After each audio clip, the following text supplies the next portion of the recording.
So I am going to disclose to you that this is not going to be my finest hour. My whole intent with doing this first landscape exercise is kind of bring you all back into the fold.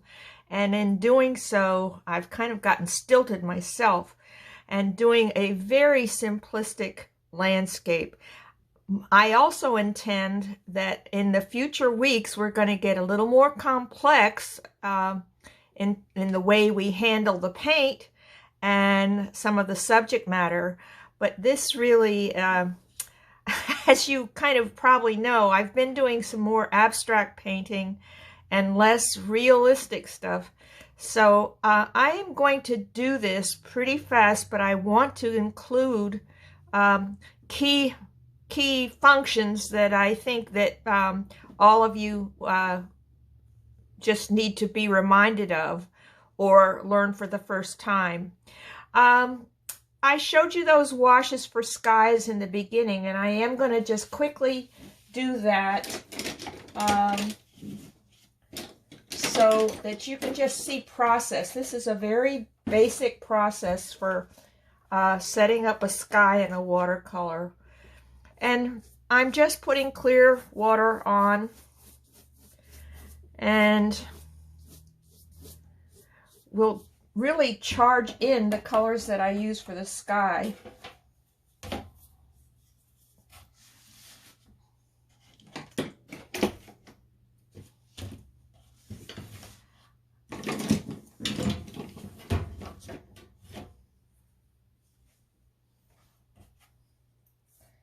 Okay, I'm using a little bit of indigo, and I'm going to mix that with a little bit of my ultramarine.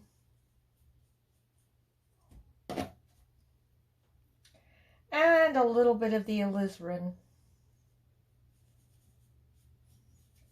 Because I don't want this to just look like a screaming blue sky. And you make a puddle, of course.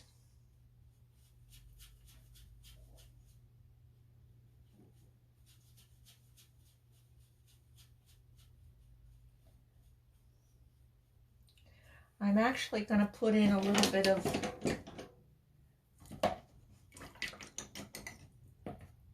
I'll do it with this.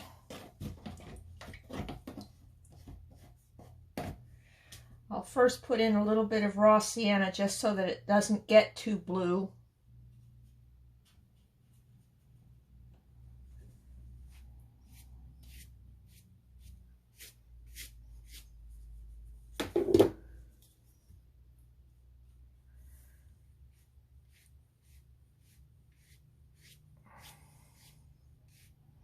And this is a cold pressed paper. You can see the granulation starting to happen. I've got it, my piece tilted up a little bit so that it can kind of migrate down. I'll put a little bit more blue. I'm trying so hard not to get it too blue. I didn't put enough blue in.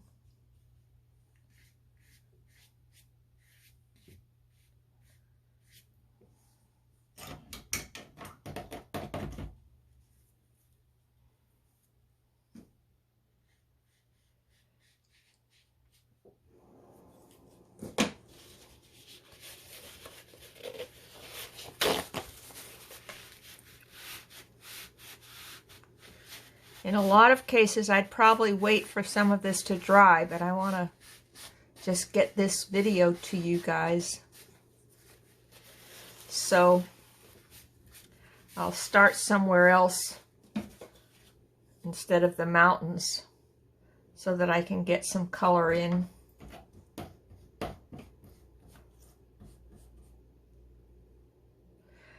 So I'll just start with a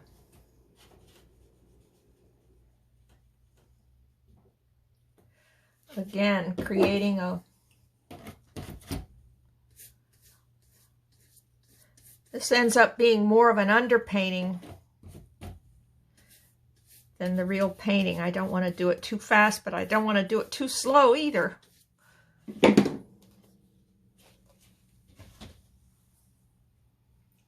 because I have this tilted, it's going to create a bead until it starts to dry. So I'm going to lift that bead up.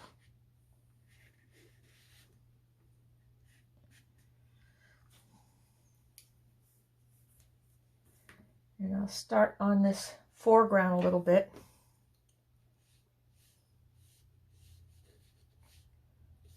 I don't know about this paper. I think it's old.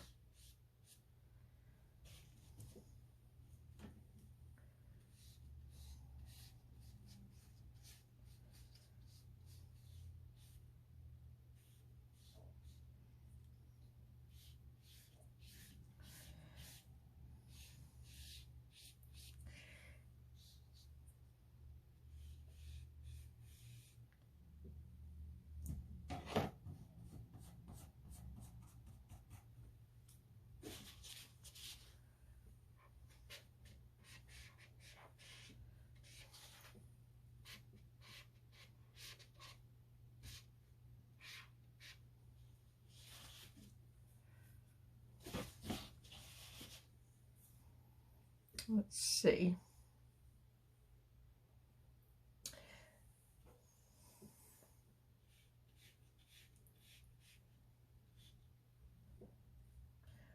Needs a little bit of the more red in there, I think.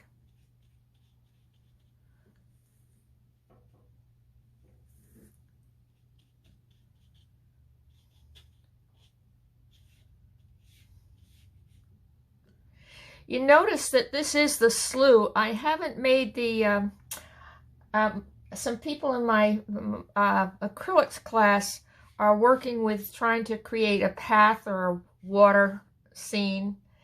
And they have their paths or water creeks going uphill. I've kind of wanted to flatten this out, and so it looks more like a backwards Z than kind of an S that would make a big path going uphill or water going uphill. So that's just something to watch for.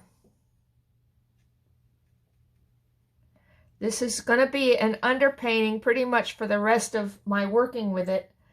And I will, because I don't want to make this too long for you.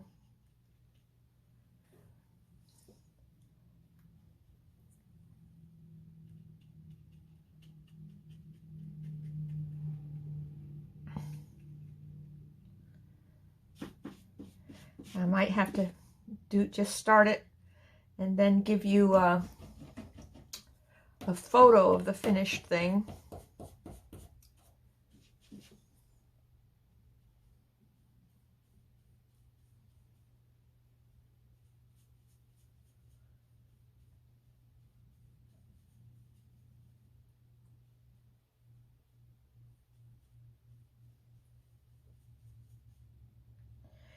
Now, for some of you who haven't been doing watercolor for a while, we want the viscosity of the paint to do the work for us, because that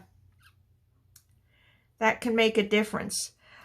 We work from kind of like weak tea to skim milk to whole milk to kind of a creamy yogurt. And so now that I'm working on trying to fix those mountains, I'm going to get it more like a yogurt. I don't want it to be too wet, nor do I want it to be too dry.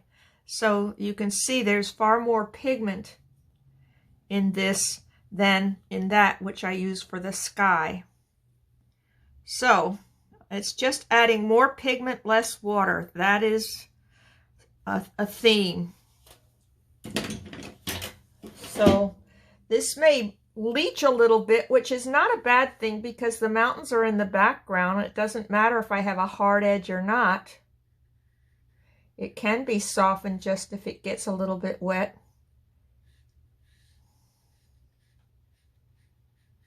And remember, I told you I'm not going to use the exact same colors because this is just a quick little demo.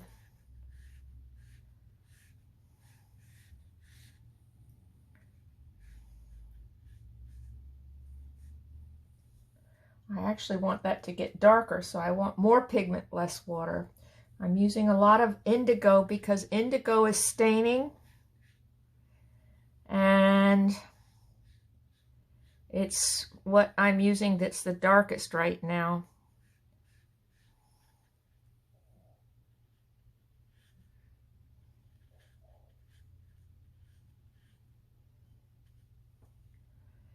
See how it's leaching into the wet sky? That's okay. I don't mind. But now we've got the back end of the slough, the banks of the slough. So I'm just going to add that for placement. I can fiddle with it later.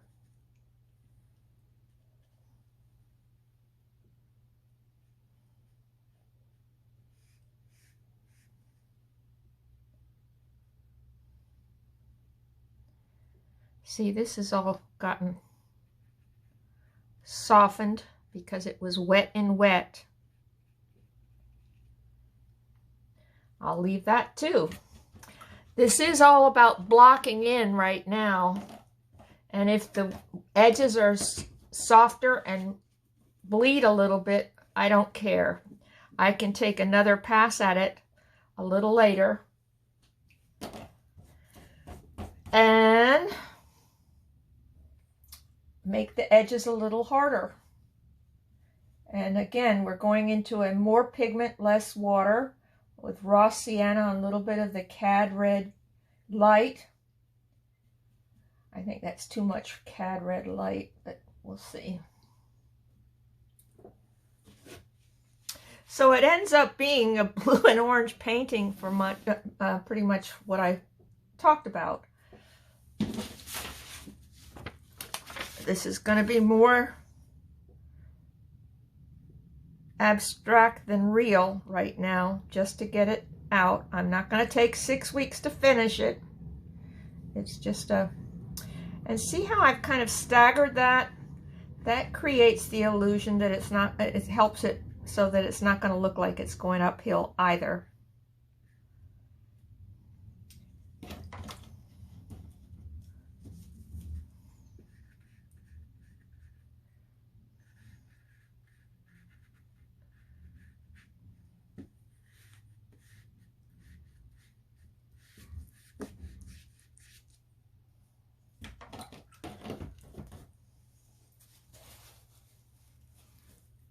Back into my yogurt, the thicker viscosity, more pigment, less water. And that red and blue, of course, makes purple, so I'm going to put a little bit of the orangey color in it to cut the purpleness. That can kind of almost end up being kind of brown. When you're adding colors, you can always add the complement or close to the complement to a color so that you can kick back the pure, rich, saturated color that may not be exactly what you want. So again,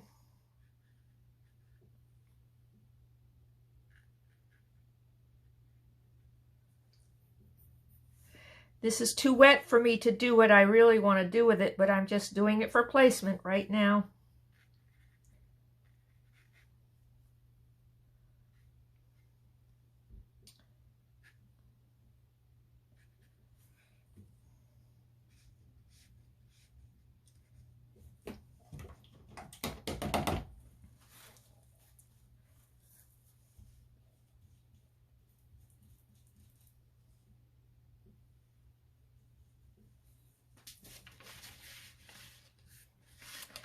Now, usually it's the thing to have your brush strokes kind of go the way things grow or go. And so I'm just doing this to get kind of the illusion of grass. I'm not making grass per se. And it's still an underpainting, so it's just really what I'm putting down. And that makes a difference instead of going back and forth with your strokes like that. I'm going to be building that up with some shadow shapes, but that's going to be enough for now, just to show you what I'm laying in here. There's a little slope down here on this spit, so I'm going to do that too.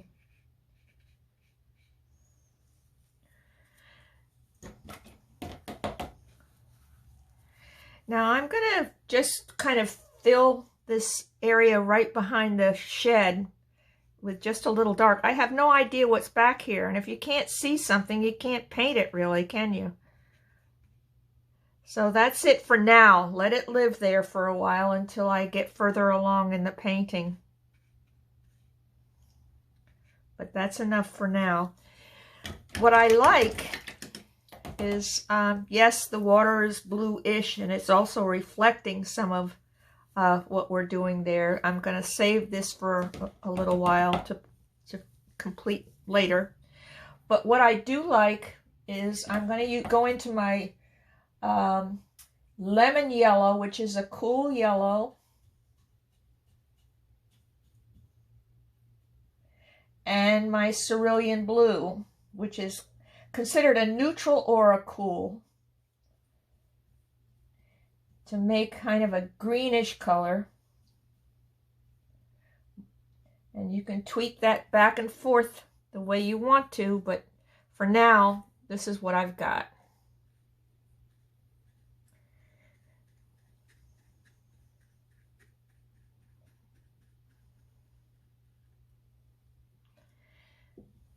And I think I'll just put, that's going to be compromised a little bit because I'm putting it over a complementary color, but I like where it ended up. So I'm leaving the barn because that's going to be the thing that ultimately I give a little more detail to. It looks, you know, I work in acrylics a lot, and acrylics dry darker, and I have to remind myself that watercolors dry lighter. So when this gets all done, I'm going to do another glaze of a sky. It's kind of a northwest sky. It's kind of a bluish gray, and I don't mind that, but it is kind of lacking in some kind of spark. So we'll leave it for now. In the meantime, I'm going to put in a little more bank here. This has more of a bank than what I show now. Back into my yogurt mix. Some of you have taken from Kathy Gill, and so have I. But Kathy Gill doesn't, I should say it this way. Kathy Gill is a strong proponent of the viscosity mixes of the skim milk and the tea and the yogurt viscosities of the paint. But quite a lot of watercolor artists use that paradigm as well. And I've been working more with Anita Lehman in recent times, and she certainly uses it. And I am going to use the actual paint here to give this a little more personality. I don't want it to look too flat. And I've mixed a little bit of my orange into that purplish mix, and I like that because it's given some variation to it, to the color. It's not just plain old flat black, flat dark blue purple. So we'll leave that for the minute. I think I could bring it over here. It's kind of a bank there. I can actually give a little more oomph to the bank here. I'm going to take it off the page.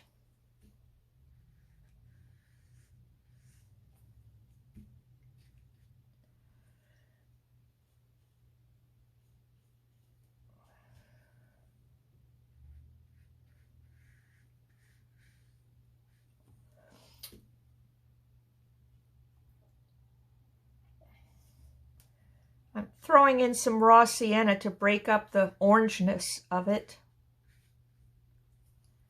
Again, remember this is an underpainting.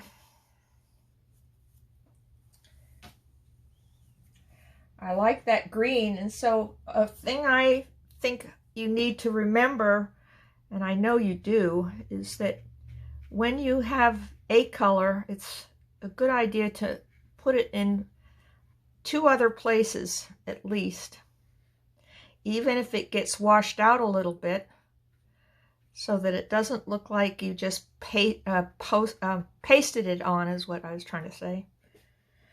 And I'll put a little bit of green on the bank here. It's dull, but it creates a path for the eye to see that this is the strongest green right here. Even it's in the background, it's showing that there's light back there. And I'll put some varying brush strokes back there.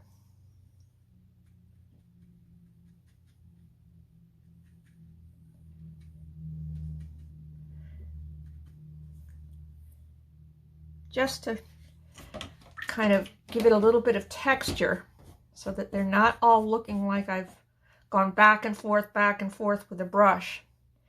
I'll start to put in just a thin wash of some of the water. It's not just all blue.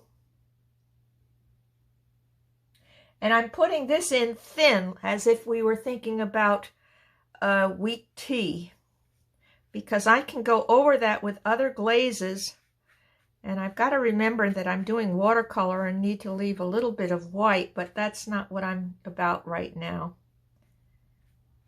You notice I'm putting the strokes down, vertical, not horizontal, for water. We'll get some reflections in later.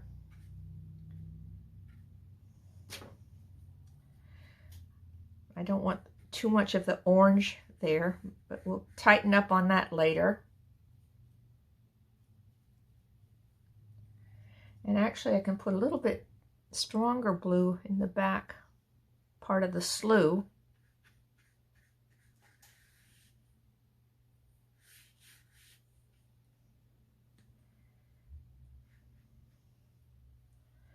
And it does get a little darker closer to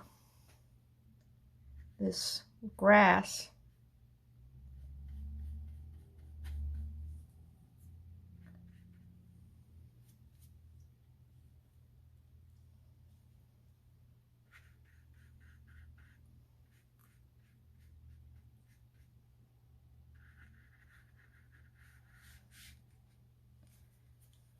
So there's that. Now the sky has gotten, when you put your hand on the piece and it's still cool, that means the paper is still wet. So I'm not going to play with that right now, but I am going to just kind of add in just a kind of grayish color, which is kind of all, whatever I've got on my palette is called palette mud, and kind of just tint the roof a little bit. So I don't need a dark roof next to all those dark mountains. So the grayish color, the non-color color that I've put for the roof, that'll dry lighter, of course. And I'm going to just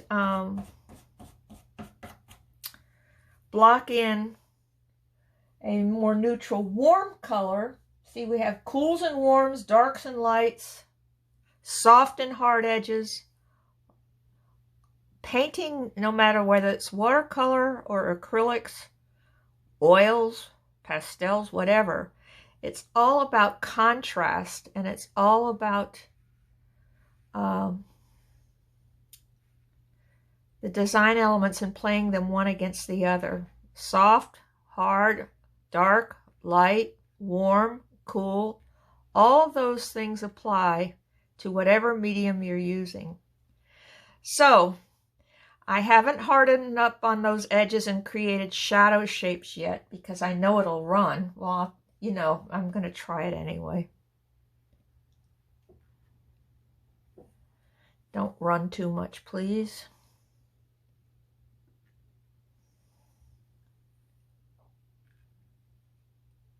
There it goes. It's running, so I'm not going to do any more. That's okay. It's going to dry however it's going to dry. And so the suggestion of a little bit of a soft edge might not be a bad thing. That's too much.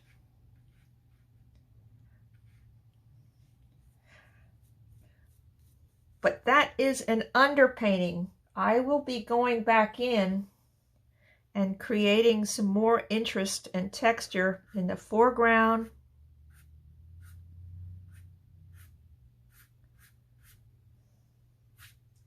Not going to do too much with it now. And I'll work on this a little more and show it to you perhaps on our Zoom call that I will set up for us for Monday at noon. I'll do some more work on this and you can see that what I get to do with this underpainting.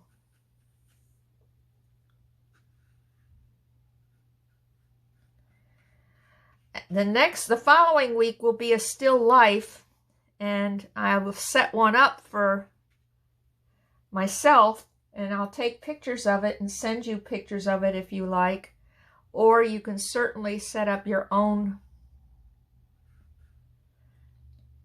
still life. Take pictures of it.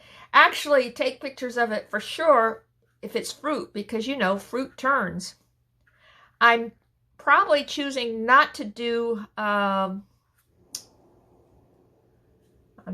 choosing not to do flowers because later on we can work with flowers in the spring in whatever class that ends up being. This is just all underpainting. It's going to dry and we can work it out, work over it with a lot more detail. And this is just a blocked in thing. This video is going to get too long if I keep going with it. It's enough for now.